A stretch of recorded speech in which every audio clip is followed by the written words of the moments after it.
গোৱালপাৰা জিলাৰ ৰাভা ছাত্ৰ সন্থা আৰু গোৱালপাৰা জিলাৰ ৰাভা মহিলা পৰিষদৰ উদ্যোগত আমি প্ৰতিষ্ঠা কালৰে পৰা যি হাইস্কুল শিক্ষান্ত পৰীক্ষা আৰু উচ্চতৰ মাধ্যমিক চূড়ান্ত পৰীক্ষাত কৃতিত্বৰে উত্তীৰ্ণ হোৱা ছাত্ৰ ছাত্ৰীসকলক আমি সম্বৰ্ধনা জ্ঞাপন কৰি আহিছোঁ। এইবুলিও 2024 বৰ্ষৰ আমি হাইস্কুল শিক্ষান্ত পৰীক্ষাত 27 গৰাকী আৰু উচ্চতৰ মাধ্যমিক চূড়ান্ত পৰীক্ষাত 38 গৰাকী কৃতি ছাত্ৰ ছাত্ৰীক আমি সম্বৰ্ধনা জ্ঞাপন কৰিছোঁ।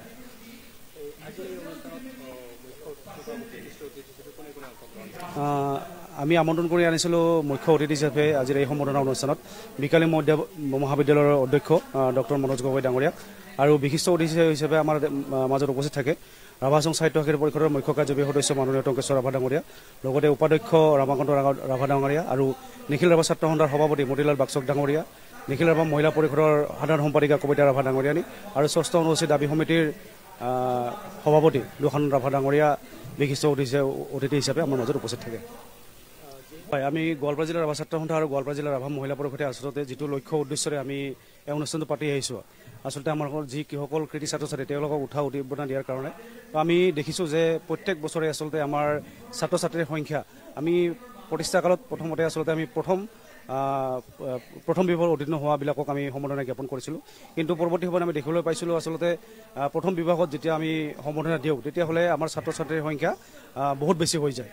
তাৰপিছতে আমাৰ 60% দিয়া হ'ল আৰু 60% দিয়াৰ পিছতো আমাৰ ছাত্ৰ ছাত্ৰীৰ সংখ্যা বেছি হোৱাৰ কাৰণে আমি উচ্চতৰ মাধ্যমিক আৰু যি হাইস্কুল শিক্ষান্ত পৰীক্ষা 75% কৰিলোঁ আৰু লগতে কেন্দ্ৰীয় মাধ্যমিক শিক্ষা পৰিষদৰ যি CBSE ক্লাছ 10 আৰু ক্লাছ 12 আমি 80%ৰ পৰা আমি সম্বৰ্ধনা দিয়াৰ ব্যৱস্থা কৰিলোঁ।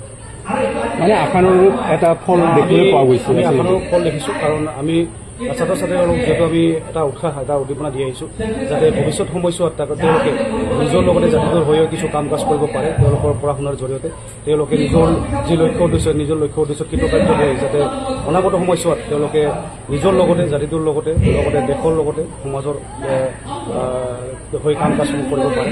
তাৰ কাৰণে আমি তেওঁলোকক প্ৰত্যেক বছৰে আচলতে গোৱালপাৰা জিলাৰ ৰাভা ছাত্ৰ সন্থা আৰু গোৱালপাৰা জিলাৰ ৰাভা মহিলা পৰিষদে তেওঁলোকক আমি সম্বৰ্ধনা দিয়াৰ অনুষ্ঠানৰ যোগেদি উৎসাহ উদ্দীপনা দিয়াৰ যি পৰম্পৰা সেই পৰম্পৰা আমি কৰি আহিছোঁ। মাধ্যমিক বাণিজ্য শাখা 80.8%, letter subject English, general science, social science, music.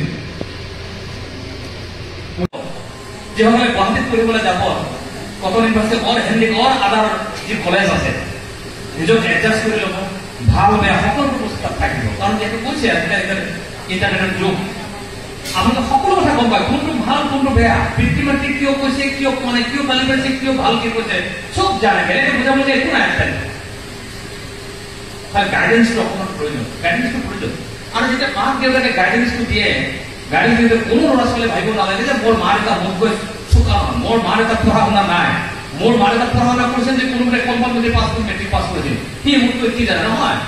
বয়সৰ তৰফৰ পৰা এক্সপিৰিয়েঞ্চ তৰফৰ পৰা সি বেয়া ভাল জানে। কোনো পিতৃ মাতৃয়ে নিজৰ ল'ৰা ছোৱালী বেয়া হোৱা কথা কামনা নকৰে, বেয়া এডভাইচ নিদিয়ে, বেয়া গাইডেন্সটো নিদিয়ে, একো নকৰে, চব ভালৰ কাৰণে কৰে। আৰু সেইটোতো পঢ়া ষ্টাডি সঁচাৰে কাৰণে কাম কৰিব কাৰণে ভাল চিন্তা কৰক, কোনো অসুবিধা নাথাকে। যি কৰে ডেডিকেটেড কৰক, আন্তৰিকতা আস্থা ৰাখিব, কোনো অসুবিধা নাই। কাৰণ মন থাকিব মই টিচাৰ কৰিম, টিচাৰটো কোনো বেয়া কথা নহয়, কোনো বেয়া কথা নহয়। তাৰমানে গগৈ ছাৰৰ ফিল্মটো এনেধৰণৰ যে মই বেলেগ বেকাৰী কলেজৰ যদি এনভাইৰমেণ্ট তাতকে ৰমনীয় কলেজৰ এনভাইৰমেণ্টটো ভাল, অকণমান হ'লেও ভাল, সেই ফিলিংছটো আছে সেইকাৰণে তাত দিছে। এই যে চইচটো মই কৈছো, আপোনালোকৰ চইচটো কোনোবা দীনদয়াল পণ্ডিত আদৰ্শ বিদ্যালয়ত পঢ়িব, কোনোবা বেকাৰী পঢ়িব, কোনোবা বকত পঢ়িব, কোনোবাই কটন ইউনিভাৰ্চিটি পঢ়িব, কোনোবা গোৱালপাৰা কলেজত, কোনোবাই দুধনৈ, কোনোবাই আমাৰ বাহিৰা কলেজত পঢ়িব, কোনোবা আমাৰ লখিমপুৰ কলেজত পঢ়িব, কোনোবাই আগিয়া কলেজত পঢ়িব, কোনোবাই হায়াৰ ছেকেণ্ডেৰীত পঢ়িব, কোনোবাই ডিকেট পঢ়িব, কোনোবা ছয়টা কলেজত পঢ়িব, কোনোবা সন্দিকত যাব, হেণ্ডিকত যাব, কোনোবা বিবোৰত যাব, কোনোবা বাহিৰত যাব, অসুবিধা নাই। কিন্তু তাত নিজকে কৈ এডজাষ্ট কৰি লোৱাটো অত্যন্ত জৰুৰী। মঞ্চলৈ উঠি আহিছা, সিমানে গৰ্বৰে তেওঁলোকৰ পিতৃ নতুবা মাতৃ নতুবা অভিভাৱক মঞ্চলৈ উঠি আহি যিটো গৰ্ব তেওঁলোকে অনুভৱ কৰিছে, গৌৰৱ যিটো বোধ কৰিছে, সেইটোৰ সেই গৌৰৱবোধটো তোমালোকৰ এই কম বয়সতে পিতৃ মাতৃ বা অভিভাৱক দিয়াৰ বাবে তোমালোকক অভিনন্দন আৰু ধন্যবাদ জ্ঞাপন কৰিছো। তোমালোক আজি ইয়াত অকল প্ৰশস্তি পত্ৰখন নিবলৈ অহা নাই, তোমালোকে অকল ইয়াত অভিনন্দন গ্ৰহণ কৰিবলৈ অহা নাই। তোমালোকৰ লগত অভিভাৱক আহিছে, পিতৃ মাতৃ আহিছে, আৰু এটা বস্তু কিন্তু তোমালোকৰ প্ৰত্যেকৰ লগতে আহিছে, সেইটো হ'ল তোমালোকৰ পিতৃ মাতৃৰ সপোন। আজি তোমালোকৰ পিতৃ মাতৃৰ সপোনো তোমালোক যে আসন গ্ৰহণ কৰিছা তাৰ মাজতে লুকাই আছে। এই সপোনবোৰ সাকাৰ হৈ যাবলৈ নিদিবা।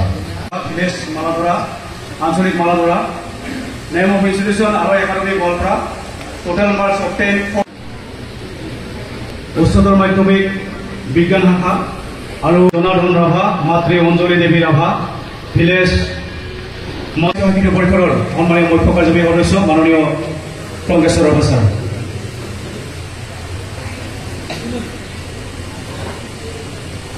মমিৰাণী ৰাভা